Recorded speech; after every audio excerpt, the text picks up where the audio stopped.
सावधान मित्रांनो, थांबा आणि एकदा विचार करा. तुम्ही सुद्धा ही भयंकर चूक करत नाही ना? आपल्या घरातील फ्रीज हा अन्नाचे रक्षण करण्यासाठी असतो. पण तुम्हाला माहीत आहे का? काही असे रोजचे पदार्थ आहेत जे फ्रीजमध्ये ठेवल्यास ते अमृत न राहता थेट विष बनतात. होय, तुम्ही अगदी बरोबर ऐकले. तुमच्या एका चुकीच्या सवयीमुळे तुमचे संपूर्ण कुटुंब आजारी पडू शकते. कॅन्सर, पोटाचे विकार आणि पचनाच्या गंभीर समस्या या सर्व फ्रीजमधील चुकीच्या पदार्थांमुळे होऊ शकतात. आज आपण अशा 10 पदार्थांबद्दल जाणून घेणार आहोत जे तुम्ही आज आणि आत्ताच फ्रीजमधून बाहेर काढले पाहिजे. हा व्हिडिओ शेवटपर्यंत नक्की पहा, कारण यात तुमच्या आरोग्याचे खूप मोठे रहस्य दडले आहे. चला तर सुरू करूया. लसूण. लसूण कधीही फ्रीजमध्ये ठेवू नये. थंड हवेमुळे लसणाला बुरशी लागण्याचा मोठा धोका असतो. लसूण आतून मऊ पडतो आणि सडू लागतो. तो बाहेरून चांगला दिसतो, पण आतून विषारी बनतो. फ्रीजमधील दमट वातावरणामुळे लसणाच्या पाकळ्यांमध्ये आर्द्रता निर्माण होते. या आर्द्रतेमुळे बॅक्टेरिया खूप वेगाने वाढतात. हा बुरशीयुक्त लसूण जेव्हा आपण रोजच्या स्वयंपाकात वापरतो, तेव्हा त्याचा थेट परिणाम आपल्या लिव्हरवर होऊ शकतो. आयुर्वेदानुसार लसूण हा उष्ण प्रकृतीचा असतो. त्याला कृत्रिमरित्या अतिशय थंड जागेत ठेवल्याने त्याचे सर्व औषधी गुणधर्म पूर्णपणे नष्ट होतात. त्यामुळे लसूण नेहमी खुल्या, कोरड्या आणि हवेशीर जागेत ठेवला पाहिजे. कांदा. कांदा देखील फ्रीजमध्ये ठेवणे अत्यंत चुकीचे आहे. फ्रीजमधील ओलसरपणामुळे कांदा मऊ आणि सपक बनतो. कांद्यामध्ये मोठ्या प्रमाणात स्टार्च असते. थंड आणि दमट हवेमुळे हा स्टार्च लगेच खराब होऊ लागतो. कांद्याला खूप लवकर मोड किंवा कोंब येऊ लागतात. कोंब आलेला कांदा खाणे आरोग्यासाठी अजिबात चांगले नसते. तसेच फ्रीजमध्ये कांदा ठेवल्यास त्याचा उग्र वास संपूर्ण फ्रीजमध्ये पसरतो. यामुळे फ्रीजमधील इतर अन्नपदार्थ देखील दूषित होतात. लक्षात ठेवा, कांदा आणि बटाटे कधीही एकत्र ठेवू नयेत, कारण कांद्यातून निघणारा गॅस बटाट्याला लवकर सडवून टाकतो.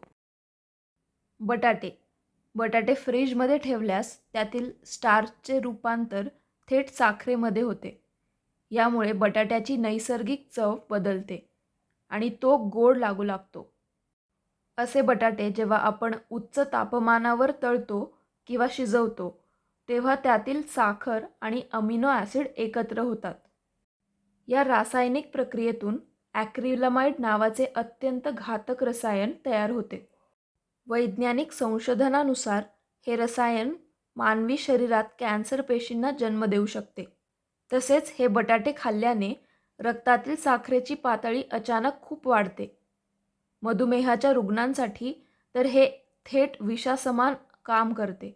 त्यामुळे बटाटे नेहमी अंधाऱ्या, थंड आणि सुक्या जागी टोपलीत ठेवावे. टोमॅटो.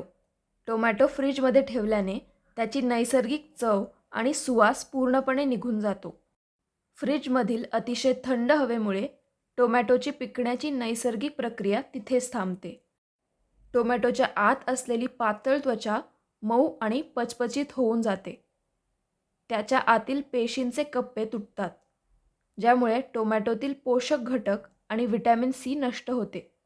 असा टोमॅटो खाल्ल्याने शरीराला काहीही फायदा होत नाही. उलट त्याचा अन्नाच्या चवीवर वाईट परिणाम होतो. टोमॅटो नेहमी खोलीच्या तापमानाला बाहेरच ठेवावेत. ते जेवढे बाहेर राहतील तेवढे त्यातील अँटीऑक्सिडंट्स टिकून राहत असतात. मध. मध हा निसर्गाचा एक चमत्कार आहे. हा एकमेव असा पदार्थ आहे जो कधीही खराब होत नाही. पण जर तुम्ही मध फ्रीजमध्ये ठेवला तर तुम्ही त्याची गुणवत्ता स्वतःहून नष्ट करत आहात. अति थंड तापमानामुळे मधाचे स्फटिकीकरण होते, म्हणजेच मधाच्या तळाशी साखरेची कडक खडे जमा होतात. मध इतका घट्ट होतो की तो बाटलीतून बाहेर काढणे देखील कठीण होते. मधाची घनता आणि त्यातील नैसर्गिक एन्झाईम्स गोठून जातात. त्यामुळे मधाचे सर्व औषधी फायदे संपून जातात. मध नेहमी काचेच्या किंवा प्लास्टिकच्या बाटलीत सामान्य तापमानाला स्वयंपाकघरातच ठेवावे. ब्रेड. अनेक घरामध्ये ब्रेड आणल्यानंतर तो जास्त दिवस टिकवण्यासाठी थेट फ्रीजमध्ये कोंडला जातो. पण ही सर्वात मोठी चुकीची सवय आहे. फ्रीजमधील थंड आणि शुष्क हवेमुळे ब्रेडमधील आर्द्रता खूप वेगाने शोषली जाते. यामुळे ब्रेड अतिशय कोरडा, कडक आणि चामट बनतो. त्याची मऊशार रचना पूर्णपणे नष्ट होते. फ्रीजमध्ये ठेवलेला ब्रेड खाल्ल्याने तो पोटात नीट पचत नाही. यामुळे बद्धकोष्ठतेचा आणि गॅसचा त्रास वाढू शकतो. जर तुम्हाला ब्रेड 2 ते 3 दिवस वापरायचा असेल, तर तो नेहमी बाहेरच प्लास्टिकच्या पिशवीत घट्ट बांधून ठेवावा. कॉफी. कॉफी पावडर किंवा कॉफीचे बीज फ्रीजमध्ये कधीही ठेवू नये. कॉफी हा एक असा पदार्थ आहे जो हवेतील ओलावा आणि वास खूप लवकर स्वतःकडे खेचून घेतो. फ्रीजमध्ये ठेवल्यास कॉफी पावडर दमट होते. त्यामुळे तिच्या आत गाठी तयार होतात. तसेच फ्रीजमधील इतर भाज्या किंवा अन्नाचा वास कॉफीमध्ये मिश्रित होतो. यामुळे कॉफीचा अस्सल सुगंध आणि चव दोन्ही नष्ट होतात. अशी कॉफी पिऊन तुम्हाला ताजेतवाने वाटण्याऐवजी अस्वस्थ वाटू शकते. कॉफी नेहमी एका चांगल्या हवाबंद डब्यात खोलीच्या तापमानाला कपाटात ठेवावी. केळी. केळी हे उष्णकटिबंधीय फळ आहे, म्हणजेच ते गरम हवामानात वाढते. त्यामुळे केळी टिकवण्यासाठी थंड तापमान अजिबात योग्य नसते. केळी फ्रीजमध्ये ठेवताच त्यांची वरची त्वचा लगेच काळी पडू लागते. थंड हवेमुळे केळ्यांमधील पेशी कमकुवत होतात.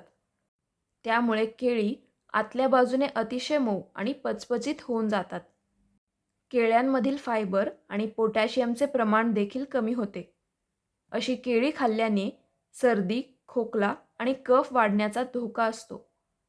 केळी नेहमी खोलीच्या तापमानाला ओपन स्पेसमध्ये ठेवावीत. सफरचंद. सफरचंदामध्ये अनेक प्रकारचे महत्त्वाचे एन्झाईम्स असतात. जेव्हा आपण सफरचंद फ्रीजमध्ये ठेवतो, तेव्हा त्यातील पोषक तत्वे आणि अँटीऑक्सिडंट्स खूप वेगाने कमी होतात. थंड हवेमुळे सफरचंदाची वरची त्वचा आकसते आणि आतील कडकपणा किंवा क्रंच संपून जातो. ते खाताना मऊ आणि चवहीन लागते.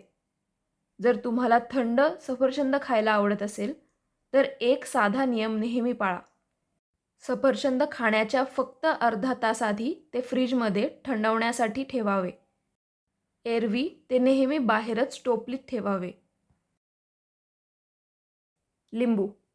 लिंबू, संत्री किंवा मोसंबी यासारखी सायट्रस फळे फ्रीजमध्ये ठेवू नयेत. या फळांमध्ये सिट्रिक ॲसिड मोठ्या प्रमाणात असते.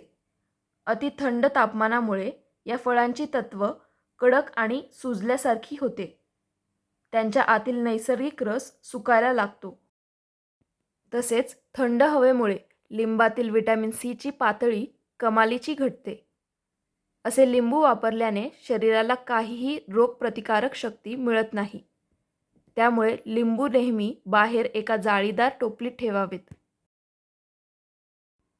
तर मंडळी, हे होते ते 10 महत्त्वाचे पदार्थ जे आपण नेहमी नकळत फ्रीजमध्ये ठेवून स्वतःचे नुकसान करून घेतो. फ्रीजचा वापर फक्त दूध, दूध पदार्थ किंवा उरलेले अन्न काही तासांसाठी टिकवण्यासाठीच करा. अन्नाचा अतिरेकी वापर फ्रीजमध्ये करणे टाळा. आपल्या कुटुंबाला ताजे आणि पौष्टिक अन्न द्या. तुम्हाला आजची ही माहिती कशी वाटली? तुम्ही यातील कोणता पदार्थ फ्रीजमध्ये ठेवत होता? आम्हाला कमेंट करून नक्की सांगा. हा व्हिडिओ आपल्या मित्रमैत्रिणींना आणि नातेवाईकांना नक्की शेअर करा. त्यांचे आरोग्य देखील सुरक्षित ठेवा. व्हिडिओ आवडल्यास लाईक करा आणि चॅनलला सबस्क्राईब करायला विसरू नका. पुन्हा भेटूया एका नवीन आरोग्यदायी माहितीसह. तोपर्यंत निरोगी रहा आणि काळजी घ्या. धन्यवाद.